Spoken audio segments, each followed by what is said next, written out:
नमस्कार, आप देख रहे हैं दैनिक रेडियो चुनावी चर्चा में। आज हमारे साथ हैं हिसार से निर्दलीय उम्मीदवार सावित्री जिंदल जी। नमस्कार मैम। नमस्कार जी। पहले तो मैम आपको बहुत बहुत शुभकामनाएं। Thank you. हिसार और जो न्यूज़पेपर का जो सर्वे आया था मैम, सबसे पहला सवाल मेरा यही है कि न्यूज़पेपर के सर्वे के अनुसार हिसार की जनता ने भाजपा की सीट पर सबसे ज्यादा आपको पसंद किया था, फिर भी पार्टी ने आपको टिकट ना देकर 2 बार के विधायक कमल गुप्ता जी को उतार दिया। ऐसा क्यों किया? देखिए, इसके बारे में मैं कुछ नहीं कह सकती क्योंकि पार्टी का अपना निर्णय होता है। तो पार्टी जिसको उम्मीदवार बनाना चाहे वो बना सकती है। ठीक है। अच्छा मैम, सुभाष चंद्रा जी ने खुलकर आपका समर्थन किया है, वो भाजपा के सदस्य भी हैं, तो ऐसे में वो कमल गुप्ता की तरफ ना जाके आपकी तरफ आए हैं।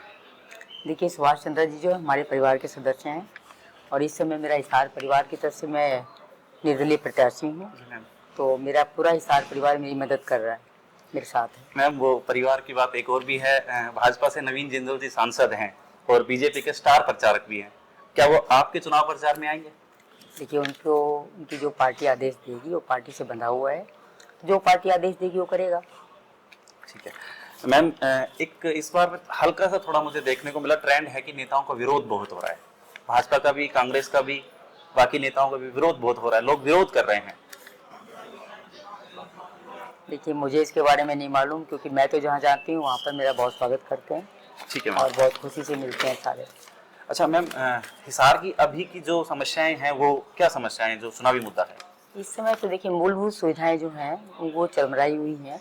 आपने भी देखा होगा कि सड़क टूटी हुई है जी मैम। पानी की निकासी का प्रबंध नहीं है, सीवरेज भी ओवरफ्लो हो रहे हैं। क्योंकि 10 साल पहले जब मैं थी यहाँ पर तो उस समय लाइन डलवाई गई थी, लेकिन अब वो छोटी पड़ गई है, सारा हमारा बहुत बढ़ गया है और सड़कों पे पशु भी हैं। अच्छा जी मैम। जी, तो ये 3-4 कारण इस तरह के हैं कि जो कि मूलभूत सुविधाएं हैं ये सारी ठीक होनी चाहिए जिससे कि लोगों को आराम मिल सके। मैम मैं अपनी तरफ से भी कुछ बताना चाह रहा था।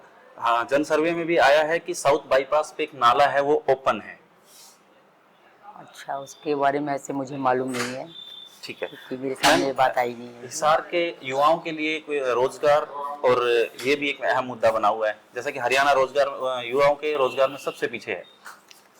वो मानती हूँ, बेरोजगारी बहुत है जी। लेकिन देखिए, चुनाव जीतने के बाद मैं पूरा प्रयास करूँगी कि जितना ज़्यादा से ज़्यादा हो सके अपने जो मेरे युवा बेटे हैं, भाई हैं, उनके लिए मैं कुछ कर सकूँ, पूरा प्रयास करूँगी। जी मैम, एक और छोटा सा सवाल मैम, हालांकि देश और दुनिया तरक्की पर है, सब कुछ बदलाव की तरफ जा रहा है, लेकिन राजनीति जो है वो अभी भी पारंपरिक तरीके से आरोप प्रत्यारोप पर टिकी हुई है, इसमें कोई बदलाव आना चाहिए?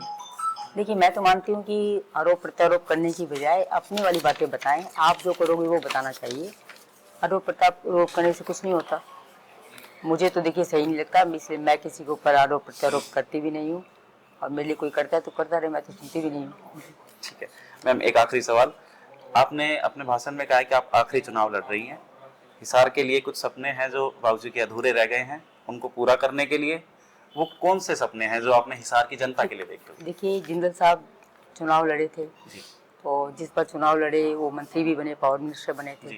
तो उनका सपना यही था कि मैं पूरा हिसार को विकसित शहर बनाऊं और बहुत साफ सुथरा सुंदर हो।